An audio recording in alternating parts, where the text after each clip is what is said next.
icyondo wavaga mu rugo wambaye umwenda wawe uvuga ngo ugiye mu misaki ngo ugiye n'ahandi ugiye gusura abavandimwe ukagerayo wabaye icyondo gusa igihe cy'imvura igihe cy'izuba rero ivumbi wasagaga wabaye akavura ivumbi ariko ubu ngubu ndabona iyi gare noneho yacu itubereye igisubizo pe ubu ni ukujya mva mu rugo nahanagura urukweto rwanjye nagera ngaha muri gare nkatega imodoka nkagera aho ngiye mbona rwose n'ubundi ndi umusimu nta kintu bintwaye ibi bintu rero byose turabikesha umusaza wacu perezida Paul Kagame n'ubuyobozi buba budutekerezaho buri munsi kandi bukatugenera ibidukwiye n'ibitubereye mbese. Iyi gare ni nziza kandi namwe murabibona rwose iyi gare yari ikenewe kandi rwose turashima leta ko yabitekerejeho. Ubundi gare yari ahangaha yari imeze nabi cyane ariko ubu ngubu urabona ko iyi gare isobanutse, namwe murabibona irasobanutse rwose, itandukanye n'iyari ihari imbere ariko ubu ngubu rwose nta kibazo.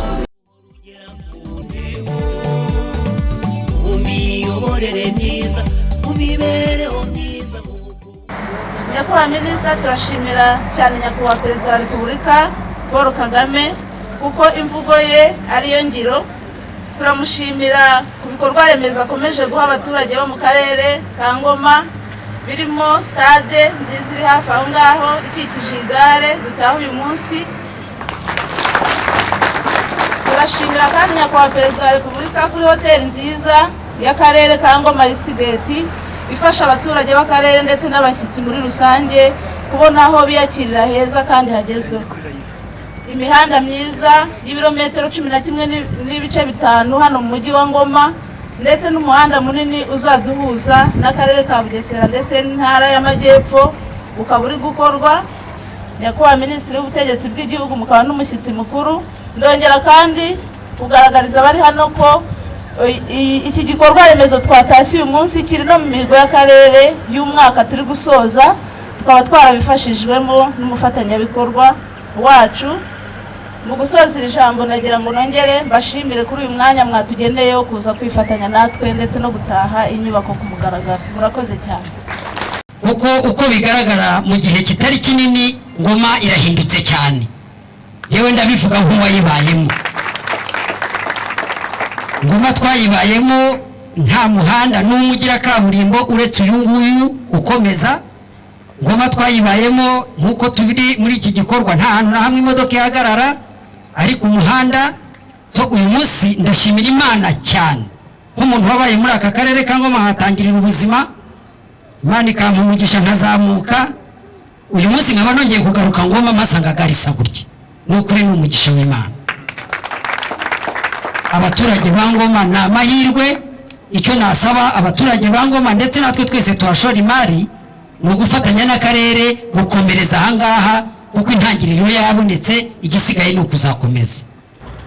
Iyi gare mu by'ukuri ni fezi ya mbere yingirangiye ya kujya mu fezi ya kabiri. Fezi ya mbere yari kubaka ikaburimbo, iyi kaburimbo ni kushe eshatu muzi ko kenshi zijya mu muhanda, ariko iyi gare irakomeye, nihaza amakamyo aparikamo ntacyo yaba kumara imyaka irenga hafi 20. Ikindi fezi ya kabiri no kunyakubahwa yabivuze, twari tuzi ko fezi ya mbere tuzayubaka tugasigaza ahantu hanini tugomba kubaka fezi ya kabiri ariyo itaje y'ubucuruzi G+1.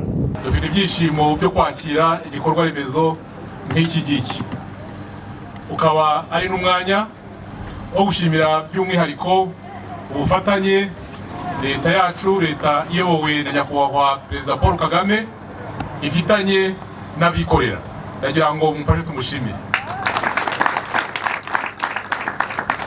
Banyacyubahiro muteraniye hano, kuba dutaha igikorwa kimeze gitya, igikorwa cyiza gutya kimeze nk'igare imeze neza, ni ibyo kwishimira kubera ko nk'uko mwabibonye ni igikorwa gihindura isura y'umujyi twitwa Kibungo, umujyi w'akarere ka Ngoma, kandi ni igikorwa kigaragaza ubufatanye ko nabivuze hagati y'abikorera ndetse na leta. Ubufatanye bukaba bumaze igihe kirekire, ukaba ari umwanya nanone wo gushimira umusanzu Jari Investment Company ishyira mu guteza imbere iterambere ry'igihugu cyacu.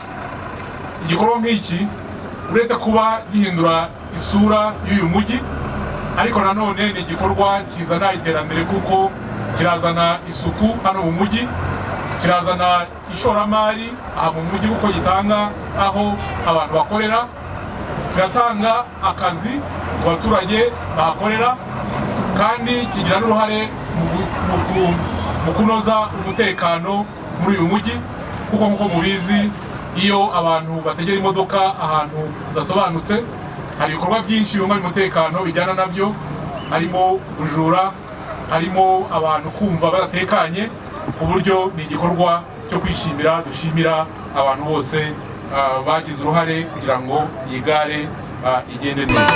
Korera umuturage ibyagukeneyeho nk'uwikorera, nukorera ejo kugana ibyagukeneyeho nk'uwikorera, bizazamura ubukungu bw'igihugu. Korera umuturage ibyagukeneyeho nk'uwikorera, usiragiza ejo kugana ngo genda ejo uzagaruka batigiye igihugu kiyahombera, iyo ni ingeso mbi.